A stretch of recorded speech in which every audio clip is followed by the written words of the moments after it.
Et salut à tous, j'espère que vous allez bien. Alors aujourd'hui, on va parler de la RAM. J'étais censé faire cette vidéo il y a déjà un petit moment, mais bon, il y a eu quelques imprévus, du coup ça a été un peu reporté. Mais on y arrive quand même. Alors la RAM, hein, c'est un peu comme les cartes mères, les alim et tout ça, c'est pas le sujet qui me passionne le plus, c'est pas le plus hyper intéressant. Quand on upgrade sa RAM, on n'a pas le même effet waouh que quand on change sa carte graphique ou son processeur. C'est pas le plus fun. C'est pas pour autant qu'il n'y a pas mal de trucs à dire. Donc on va essayer de faire ça plutôt simplement. Du coup, on y va, c'est parti.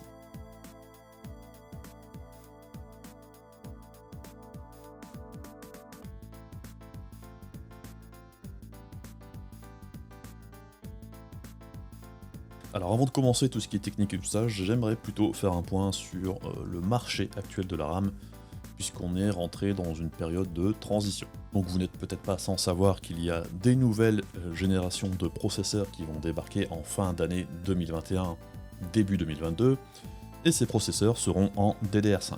Du coup, les fabricants de DDR4 actuels sont en train de transitionner leur ligne de production de la DDR4 vers la DDR5. Et du coup, qu'est-ce que ça veut dire pour nous les consommateurs? Eh bien, ça veut dire que les prix de la RAM risquent de grimper. Donc tous les prix qu'on avait dernièrement, depuis quelques mois, sur la DDR4, qui était quand même très bon marché dans l'ensemble, ben ça risque d'être terminé d'ici quelques semaines, voire mois. Il serait pas impossible que les prix s'envolent. Parce qu'évidemment, les industriels, eux, vont plutôt mettre le paquet sur la DDR5 pour accompagner la sortie de la nouvelle technologie. Ça leur rapportera certainement plus d'argent sur le long terme, et vu qu'il y avait une sorte d'abondance de DDR4 dernièrement, on peut comprendre qu'ils mettent un peu le frein sur leur production de DDR4 pour favoriser la DDR5. Donc du coup, si vous êtes actuellement en train de monter une config, qu'il vous manque des pièces, essayez d'acheter la RAM le plus rapidement possible. C'est pareil si vous voulez upgrader la RAM que vous avez actuellement dans votre PC, si vous aviez pour projet de le faire, faites-le rapidement plutôt que d'attendre, puisque si vous attendez, les prix vont grimper. Je suis allé faire un petit tour sur les sites de vente en ligne au niveau de la RAM. Il y a déjà beaucoup de références qui ne sont plus disponibles actuellement, et les prix ont tendance à repartir à la hausse ces dernières semaines. J'avais prévu de faire cette vidéo avant que ça s'accentue, mais ça a l'air d'être parti pour grimper pas mal là quand même. Donc faites attention, ne vous laissez pas surprendre. Les prix qu'on a eu ces dernières semaines, on les retrouvera plus, et ceux qu'on a actuellement risquent d'être les derniers prix acceptables, enfin bonnes affaires entre guillemets. Pour la DDR5 en elle-même, à mon avis, elle risque de coûter assez cher à sa sortie, comme c'est souvent le cas quand la nouvelle technologie de RAM arrive sur le marché, les prix sont pas forcément donnés. Mais bon, la DDR5, on n'y est pas encore, minimum fin d'année, et on aura l'occasion d'en reparler si ça vaut le coup ou pas, on verra bien. Mais malgré tout, si vous vous posez la question de est-ce qu'il vaut mieux acheter maintenant ou attendre la prochaine génération de DDR, je dirais c'est un peu à votre appréciation. Moi personnellement, j'aime pas trop acheter la première génération qui accompagne le lancement d'une nouvelle architecture, quand c'est accompagné d'une nouvelle génération de RAM. Pourquoi j'aime pas ça? Parce que généralement au niveau de la RAM, on arrive à un certain palier intéressant au niveau dispo, prix, performance, c'est rarement au moment de la sortie que ça se passe. Donc moi, avis perso, je serais plus dans l'optique d'attendre la génération suivante, que ce soit au niveau de la maturité des chipsets, des processeurs ou de la RAM, et comment tout ça s'est géré ensemble, plutôt que de servir de bêta-testeurs sur la première génération. Après, on n'est pas à l'abri de voir des cartes mères hybrides, des processeurs hybrides entre guillemets, qui acceptent aussi bien la DDR4 que la DDR5. C'est arrivé au moment de la transition de la DDR2 à la DDR3, de la 3 à la 4, je pense qu'il y a de grandes chances que ça arrive aussi entre la 4 et la 5. Mais bon, à ce niveau-là, on n'a pas d'infos encore là-dessus, on verra bien comment ça se développe d'ici les mois qui arrivent. Donc bref, en ce moment, c'est la DDR4. Du coup, vous voulez acheter de la DDR4, eh bien, il faut savoir qu'il y a plusieurs types de RAM. Alors il y a la RAM classique pour nos PC de bureau, c'est celle que vous allez retrouver le plus facilement dans le commerce, mais vous pouvez aussi apercevoir à côté, parfois chez certains vendeurs, qu'il y a de la RAM ECC. Et là vous vous demandez, mais qu'est-ce que c'est que de la RAM ECC? Eh bien, en gros, c'est de la RAM plus réservée pour les professionnels, principalement les serveurs, ce genre de choses. Pourquoi la RAM ECC? Alors pour faire simple, en gros, il y a un module dans la RAM qui permet de vérifier s'il y a des erreurs à l'intérieur de la RAM pour éviter les plantages. Alors c'est pas pour autant que notre RAM à nous va planter tout le temps, c'est pas du tout le cas, c'est juste que c'est une sécurité supplémentaire au niveau de la RAM pour les professionnels, ce qu'évidemment, vous vous doutez bien que si vous avez un parc de serveurs très important, au moins ça plante, au moins ça a de chances de planter, au mieux c'est. Donc du coup, pour les professionnels, c'est plus intéressant de mettre un petit peu plus cher pour avoir cette sécurité en plus, même si elle n'est pas énorme, plutôt que de prendre le risque et de perdre des clients ou d'avoir des soucis. Après, il faut aussi savoir que la RAM ECC est légèrement moins rapide que la RAM qu'on a nous pour nos PC de bureau, puisque évidemment, il y a une passe qui est faite pour vérifier s'il y a des erreurs, du coup, une petite perte de vitesse. Bref, laissons la RAM ECC pour ceux qui en ont besoin. Pour nous, ça n'a pas grand intérêt. Sinon, vous pouvez aussi voir de la RAM dite SODIMM. Alors la RAM SODIMM, tout simplement, c'est de la RAM pour PC portable. Puisque sur les PC portables, la RAM est plus petite. Si on prend exemple une barrette de RAM de ce style-là, dire que la SODIMM, elle fait à peu près la moitié. Donc, uniquement pour les PC portables, si vous avez un PC de bureau, vous n'êtes pas trop concerné. Donc ensuite, vous allez sûrement remarquer également que la RAM se vend généralement par paquet de 2, donc des kits de 2 barrettes de RAM, ou de 4 barrettes de RAM. Alors pourquoi est-ce que c'est à chaque fois par 2 ? Si on veut faire simple, la RAM ne peut accéder qu'à sa plus large bande passante si elle travaille en tandem avec une autre barrette de RAM identique. Alors c'est pas pour autant que si vous mettez une seule barrette de RAM dans votre PC, ça va pas fonctionner, ça va fonctionner, il n'y a pas de souci. Si vous mettez une barrette de 16 Go de RAM dans votre PC toute seule, vous aurez 16 Go de RAM. C'est juste qu'elle sera moins performante que si vous avez mis 2 barrettes de 8. Alors il y a quelque chose d'autre dont on parle très peu, puisqu'on n'a pas beaucoup d'infos généralement à ce niveau-là. C'est tout ce qui est single rank, dual rank, quad rank. Alors à ce niveau-là, on va pas trop rentrer dans les détails non plus, puisque au final ça n'a pas eu une importance majeure non plus. Alors on sait par exemple que sur les derniers Ryzen, le quad rank donne de meilleures performances que le dual rank. Alors après, est-ce que c'est une différence énorme ? Non, mais elle est notable. Malgré tout, c'est assez chiant puisque les constructeurs de barrettes ne communiquent que très peu à ce sujet-là. Du coup, si vous voulez plus d'infos là-dessus, faut vous renseigner, ou soit vous achetez 4 barrettes de RAM, et là vous êtes quasiment sûr et certain d'avoir du quad rank. C'est pour ça qu'on voit dernièrement beaucoup de monde conseiller d'acheter 4 barrettes de RAM pour du Ryzen pour avoir le plus de performance possible au niveau de la RAM. Bon alors moi, j'avoue tout de suite, au niveau de la RAM, c'est rarement ça qui crée un goulot d'étranglement. C'est un peu comme le processeur.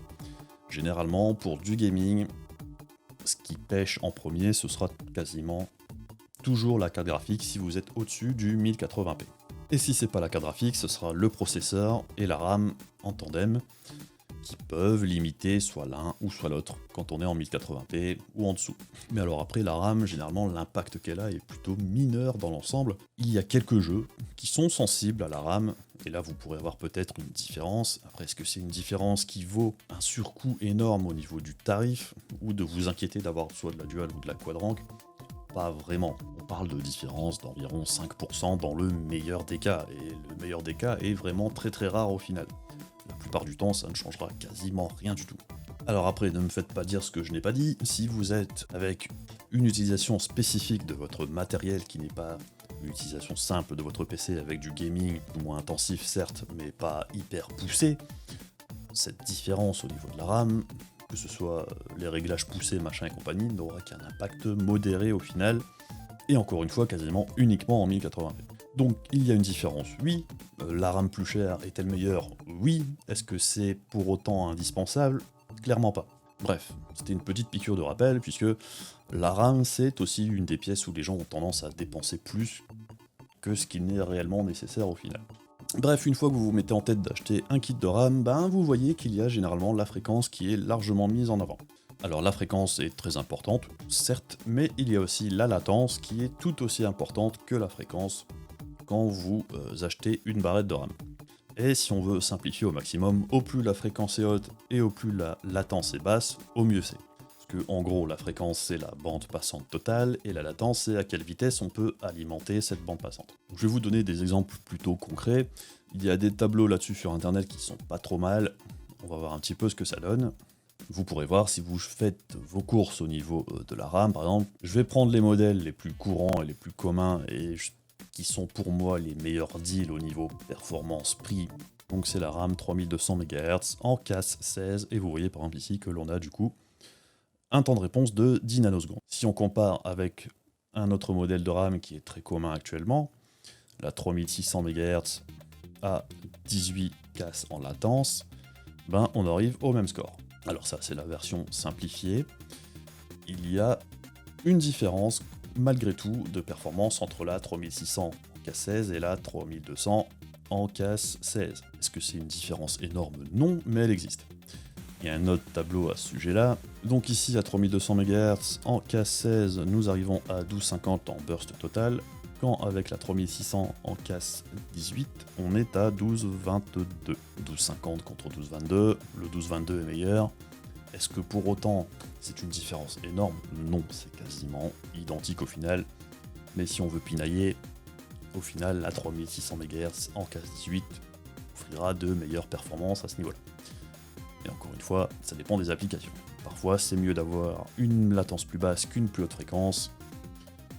Bref, ça dépend de ce que vous faites comme d'habitude, mais sachez que dans l'ensemble, c'est grosso modo pareil. Au niveau de mes recommandations actuelles, je partirai sur le type de RAM que je viens de vous décrire, c'est-à-dire de la RAM à 3200 MHz ou 3600 MHz, avec un casse de 16 ou 18 en 3600 MHz. C'est la RAM qui offre le meilleur ratio performance-prix actuellement, je trouve. Et c'est aussi accessoirement la RAM la plus simple à trouver dans les grandes lignes. Parce que bon, avoir de la RAM à 3600 MHz avec un casse de 16 ou encore plus bas, c'est très bien, ça sera sûrement plus performant. Est-ce que ce sera vraiment concret pour vous? Est-ce que ça vaut le surcoût supplémentaire? Moi, personnellement, je trouve pas. Vous avez le droit de pas être d'accord. Alors après, généralement, quand vous allez faire la pêche à la RAM, vous pouvez retrouver les informations sur le site du revendeur. Généralement, tout est indiqué. Il y aura la fréquence, le nombre de barrettes, leur quantité, la latence. Normalement, tout est indiqué. Par contre, si vous achetez votre RAM d'occasion, là, il faudra parfois aller regarder soit sur l'emballage de la RAM, ou soit sur les barrettes elles-mêmes. Donc, petite astuce, si je prends ce paquet de RAM, là c'est de la Crucial Ballistix, donc on a les stats générales ici en bas, vous pouvez le voir ici. Donc on voit que c'est un kit de 32 Go avec 2 barrettes de 16, et c'est de la 3200 MHz. Donc là vous vous dites ok, mais j'ai pas la latence. Alors la latence, souvent vous allez la trouver derrière, au niveau du code barre. Je vous montre, hop, au niveau du code barre, tout est détaillé en fait. Vous avez BL2K, donc ça fait un kit de 2 barrettes, de 16 Go de RAM, donc un 32 Go au total, avec un casse de 16, le C16 que l'on voit ici. Et il y a aussi la même information sur la barrette elle-même. Je sais pas si on va le voir. Donc là aussi, vous voyez, c'est écrit 16 Go de RAM, DDR4 3200, XMP, 16, 18, 18, 36, je sais pas si je vois bien sur mon retour là, mais... et le voltage au bout. Alors le premier chiffre, en général, quand on vous met une suite de chiffres, donc 16, 18, 18, 36, le premier chiffre, c'est la latence. Les autres chiffres ont une importance moins haute, en général, donc vous en souciez pas trop. Je dirais que les réglages complets de la latence, c'est pour ceux qui ont envie de s'emmerder. C'est un sport en lui-même, l'overclocking extrême, que ce soit de la RAM, du processeur et compagnie. Il y en a, c'est leur kiff, il y en a qui trouvent que c'est de l'enculage de mouche. Je me trouve plus dans la deuxième catégorie. Mais je comprends qu'on puisse kiffer. Je vous montre également un autre kit de chez Corsair, c'est pareil. Vous voyez l'emballage, DDR4, 2x16, 32 Go, 3200 MHz. Là vous vous dites ok, encore une fois, on vous dit pas quelle est la latence, c'est pareil. Il faut aller derrière sur le code barre. Hop, ici. Donc vous voyez 32 Go, c'est 3200 MHz et C16 au bout. C16, c'est la latence. Donc généralement, tout est indiqué. Il faut juste savoir où regarder. Donc ça, malgré tout, vérifiez bien quand vous commandez de la RAM que vous receviez la bonne. Il peut arriver qu'il y ait des erreurs chez les VPC. Du coup, contrôlez bien, déjà sur l'emballage, et si vous ne recevez pas la bonne, n'hésitez pas à les engueuler. À moins qu'on vous ait donné de la meilleure RAM que vous ayez commandée, évidemment, gardez-la. Alors après, ce qui est important aussi, c'est pas parce que vous avez commandé la RAM, que vous l'avez installée dans votre PC, qu'elle va fonctionner aux fréquences à laquelle elles sont censées fonctionner. Il y aura probablement besoin de passer par la case BIOS. Le BIOS, ça fait pas si peur que ça. On va jeter un œil justement à ce niveau-là pour voir comment ça fonctionne. Et vous allez voir, c'est pas si compliqué. Alors, je suis désolé pour la qualité vidéo, je suis obligé de passer par mon portable, et ça va peut-être pas vous surprendre, mais mon portable, c'est pas un portable qui coûte un bras. Du coup, l'appareil photo est pas forcément foufou. Bref, on est dans un BIOS Asus, et du coup, dans votre BIOS, il y a ce qu'on appelle le DOCP sur les Ryzen et le XMP chez Intel. La mise au point casse les couilles, c'est aussi parce que je bouge. Donc le DOCP et le XMP, c'est quoi? Ce sont des profils intégrés directement dans la carte mère qui permettent à une liste de barrettes de RAM définies d'avoir le réglage préenregistré dans le BIOS. Du coup, il n'y a qu'à l'activer et ça réglera vos barrettes aux petits oignons au réglage prédéfini par le constructeur. Sur ce BIOS ici, vous voyez le DOCP, hop. Donc de base, normalement, c'est tout en auto, donc vous n'avez qu'à changer les High Overclock Tuner en DOCP. Et là, pouf, ça vous met les réglages directement. Vérifiez malgré tout le voltage de votre DRAM ici, DRAM voltage, vous voyez, puisque ça peut arriver parfois qu'il ne soit pas réglé au bon voltage. Et s'il est plus bas que ce qu'il est censé être, ça peut amener à des plantages. C'est rare que ça ne fonctionne pas bien, mais ça m'est déjà arrivé, du coup, je vous dis, faites attention quand même. Donc chez Intel, cherchez dans votre BIOS le XMP, le profil XMP, ou le DOCP chez AMD. À défaut, si vous ne l'avez pas, il faudra rentrer les timings ou une partie d'entre eux à la main, ce qui n'est pas non plus infaisable. Je vous montre vite fait.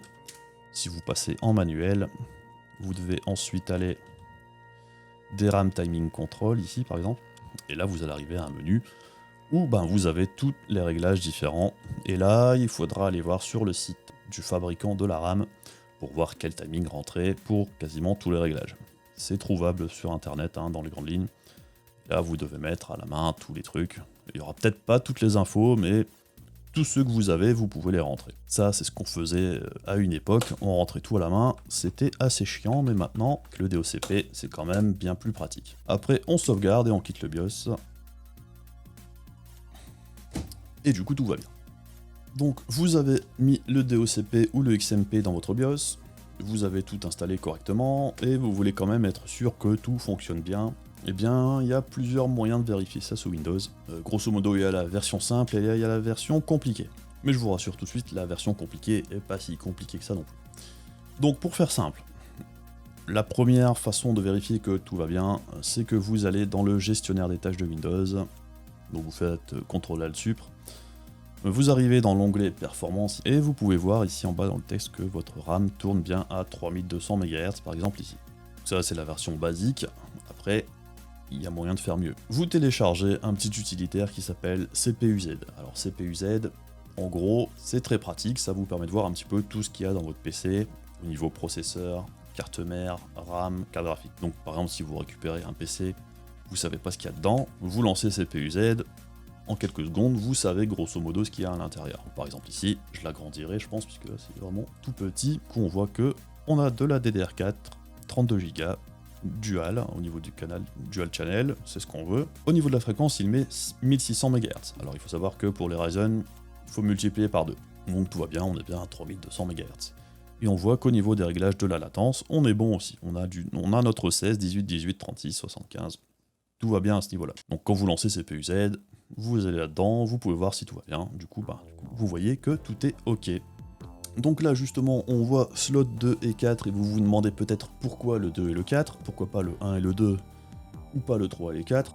Parce qu'au niveau de la RAM, il faut savoir que sur les 4 slots sur votre carte mère, si vous voulez que votre RAM fonctionne en dual channel, eh bien, il faut installer la RAM soit sur le slot 1 et 3, ou le 2 et le 4. C'est comme ça que ça marche. Le slot 1 et 2, ça vous donnera pas du dual channel. Donc faites attention en installant, mais de toute façon, par exemple, CPUZ vous le dira si vous ne l'avez pas bien fait. Je sais que ça paraît pas logique comme ça, mais bon, c'est la magie de l'informatique, il y a une région technique à ce niveau-là, on va pas rentrer dans les détails non plus, on s'en fout un peu. Mais du coup, faites attention aussi si vous installez 4 barrettes de RAM et qu'elles ne sont pas identiques. Si vous avez 2 kits de RAM différents, par exemple, si je reprends mon exemple, si vous avez 2 barrettes de Crucial d'un côté et 2 de chez Corsair de l'autre, même si elles ont les mêmes specs, mettez bien par exemple la Corsair en 1 et en 3, et la Crucial en 2 et en 4, pour éviter tout problème de compatibilité, on sait jamais. Essayez toujours de garder exactement la même RAM en miroir avec sa petite sœur. Alors au niveau de la compatibilité de la RAM, faites très attention, principalement si vous avez des Ryzen de première et deuxième génération, donc les Ryzen 1000 et 2000, surtout les Ryzen 1000, il faut savoir que ces processeurs sont très capricieux au niveau de la RAM, donc faites vraiment très attention que la RAM soit compatible avec votre processeur avant d'acheter. Vous pourriez avoir des soucis. Avec les Ryzen 2000, c'était un peu moins capricieux, mais on pouvait avoir quelques ennuis quand même par moment. Ryzen 3000 et Ryzen 5000, le problème est réglé, dans les grandes lignes, tout fonctionne plutôt bien. Malgré tout, allez faire un tour sur le site du fabricant de votre carte mère, je vais vous montrer un petit peu là aussi. C'est un peu comme ce qu'on avait fait avec la carte mère et les processeurs. Donc vous allez sur le site du fabricant de votre carte mère, donc ici on est chez Asus. Hop, j'ai trouvé ma carte mère, il suffit de faire une recherche Google, c'est pas compliqué. Vous allez dans Support. Là, vous allez dans CPU Memory Support ici. Donc là, d'un côté, vous voyez tous les processeurs supportés par la carte mère. Et à côté, il y a la partie mémoire. Et donc là, vous avez après une liste pour chaque type de processeur. Donc là, par exemple, on a la liste pour les processeurs 5000. On a la liste de mémoire compatible avec les Ryzen de 3ème génération avec carte graphique intégrée, pour les Ryzen un peu plus anciens, bref, vous avez la liste complète. Vous faites download et hop, vous arrivez sur un grand tableau avec tous les modèles compatibles. On zoome un petit peu, et donc on a à peu près toutes les infos, le vendeur, le numéro de série, la taille de la RAM, single slot, dual slot, la marque du fabricant de la RAM, les timings, le voltage, le processeur compatible, la vitesse de la RAM, bref, toutes les infos importantes. Et du coup, vous pouvez probablement retrouver la RAM que vous voulez acheter dans cette liste-là. Mais bref, dans le doute, faites attention quand même avant d'acheter, ça coûte rien de faire une petite recherche Google avec votre modèle de RAM qui vous intéresse pour voir s'il y a des problèmes connus ou pas. Alors après, généralement sur les grandes marques de RAM, il y a une garantie à vie sur la RAM, il faut le savoir. C'est quand même très rare que ça tombe en panne, en dehors d'une panne au déballage. Ça veut dire qu'elle arrive déjà défectueuse. Mais sinon, une fois que vous l'utilisez, généralement, si elle fonctionne, c'est très rare que vous ayez des soucis par la suite. Parce que vous vous doutez bien que si on vous met une garantie à vie, c'est que généralement, il n'y a pas de problème. Enfin bref, voilà un petit peu ce que je pouvais dire au niveau de la RAM. Je pense qu'on a fait un petit peu le tour. C'est déjà assez long, je pense, comme ça. J'espère que cette vidéo vous a aidé. N'hésitez pas à poser des questions dans les commentaires si vous avez des questions. J'essaierai d'y répondre. Pareil, si vous passez sur le stream, je suis toujours joignable assez facilement à ce niveau-là. Et encore une fois, un gros merci à tous les petits nouveaux qui nous rejoignent, que ce soit sur YouTube ou sur Twitch, ça fait toujours super plaisir. Prochaine vidéo dans cette série de vidéos, ce sera probablement sur le stockage, donc le SSD ou les disques durs. J'essaierai de faire ça au plus vite, mais ce type de vidéo ça prend un peu de temps à faire, donc on verra bien dans combien de temps je m'en sors. Enfin bref, c'est tout pour moi pour aujourd'hui, des gros bisous, à la prochaine, salut!